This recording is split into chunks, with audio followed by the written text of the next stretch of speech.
Hello అండి, అందరూ ఎలా ఉన్నారండి? బాగున్నారు కదా? నేను కూడా బాగున్నానండి. ఫస్ట్ టైం మన ఛానల్ ఎవరైనా విజిట్ చేసినట్లయితే ప్లీజ్ సబ్స్క్రైబ్ చేసుకోండి. ఇవాళ వీడియో వచ్చేసి మటన్ దబ్బా అండి. దీన్నే గోట్ లంగ్స్ అంటారు. ఈ మటన్ దబ్బాని కుక్కర్లో ఈజీగా ఎలా కుక్ చేసేది చూపించబోతున్నాను. ఇది హెల్త్కి చాలా మంచిదంటండి. ఊపిరితిత్తుల సమస్యలతో ఇబ్బంది పడుతున్న వాళ్ళకి, ఆయాసం, ఆస్మా వంటి వాటితో ఇబ్బంది పడుతున్న వాళ్ళకి చాలా మంచిదంట. దీనికి ఉన్న పైన ఈ ప్లాస్టిక్ లేయర్ లాంటిది తీసేసుకోవాలండి. ఫస్ట్ ఇది తీసుకున్న తర్వాతే మనం బాయిల్ చేసుకోవాలి. ఇది తీసుకోకుండా బాయిల్ చేయడం వల్ల మనకి ఇది కుక్ అవ్వదనమాట, లబ్బర్ లాగా సాగుతూ వస్తుంది. ముందుగానే ఇది మంచిగా క్లీన్ చేసేసుకుని ఆ తర్వాత చిన్న ముక్కలుగా కట్ చేసుకుని కొంచెం పసుపు వేసి స్టవ్ పైన పెట్టగానే చాలా ఎక్కువ వాటర్ అయితే వస్తుందండి. ఆ వాటర్ అంతా అయిపోయేంత వరకు దాన్ని కుక్ చేసుకోవాలి. చూస్తున్నారు కదా, ఈ విధంగా మంచిగా క్లీన్ చేసేసుకున్నాను. ఇప్పుడైతే చిన్న ముక్కలుగా కట్ చేసుకుని స్టవ్ పైన కొంచెం పసుపు వేసి ఈ విధంగా ఉడికించుకుంటున్నానండి. దీనిలోనికి 2 మీడియం సైజు ఉల్లిపాయలు, ఒక 6 చిల్లీస్ కట్ చేసుకున్నాను. కుక్కర్లో 2 టేబుల్ స్పూన్ల ఆయిల్ వేసుకుని ఈ విధంగా ఆనియన్స్, చిల్లీస్ వేయించుకుంటున్నాను. ఇక్కడ ఆనియన్స్ అయితే వేగాయండి. అందులోనికి 1 స్పూన్ వరకు అల్లం వెల్లుల్లి పేస్ట్ వేసుకుని పచ్చివాసన పోయేంత వరకు వేయించుకుంటున్నాను.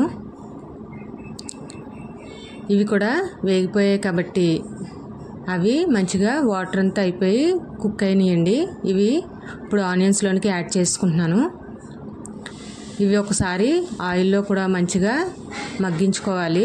ఒకసారి అంతా బాగా కలిసేలాగా కలుపుకుంటున్నాను. ఇక్కడ నేనైతే ఉప్పు యాడ్ చేయనండి, ఇప్పుడు లాస్ట్లో యాడ్ చేస్తాను. ముందుగా యాడ్ చేయడం వల్ల కొంచెం ఉడకదు అని అంటారని లాస్ట్లో యాడ్ చేస్తున్నాను అనమాట.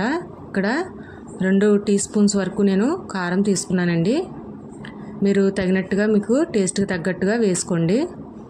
ఇప్పుడు కొంచెం ముక్క మునిగేంత వరకు వాటర్ యాడ్ చేస్తున్నానండి. మరీ ఎక్కువ వాటర్ అవసరం లేదు, కుక్కర్లో పెడుతున్నాం కాబట్టి మరీ ఎక్కువ అవసరం లేదండి. కొంచెం ముక్క మునిగేంత వరకు ఈ విధంగా ఒక చిన్న గ్లాసు వాటర్ అయితే సరిపోతుంది. ఇప్పుడు విజిల్స్ పెట్టేసుకుని అది బాగా కుక్ అవనివ్వాలి. నాకైతే ఒక 7 విజిల్స్ అయితే పట్టిందండి. 7 విజిల్స్ తర్వాత ఈ విధంగా మంచిగా కుక్ అయింది. ఇప్పుడు ఇందులోనికి 1 టేబుల్ స్పూన్ వరకు ధనియాల పొడి, అలాగే ఉప్పు, తగినంత ఉప్పు మీరు టేస్ట్కి తగ్గట్టు చూసుకుని వేసుకోండి. 1/2 స్పూను గరం మసాలా వేసుకోవాలండి.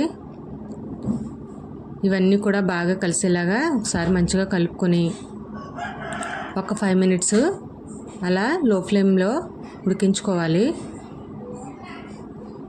చూడండి, ఈ కన్సిస్టెన్సీ అయితే సరిపోతుంది. ఇప్పుడు కొంచెం కొత్తిమీర యాడ్ చేసుకుని స్టవ్ ఆఫ్ చేసుకుంటే సరిపోతుందండి. ఎంతో టేస్టీ ఇంకా హెల్తీ అయిన మటన్ దబ్బా అయితే రెడీ అయిపోయిందండి. ఇదండి ఇవాళ వీడియో. మీకు కనుక నచ్చినట్లయితే ప్లీజ్ లైక్ చేయండి, షేర్ చేయండి. కొత్తగా చూసిన వాళ్ళైతే సబ్స్క్రైబ్ చేసుకోవడం మర్చిపోద్దండి. Thanks for watching this video. Thank you. First time తిన్నానండి, చాలా బాగుంది. మీరు కూడా ట్రై చేయండి.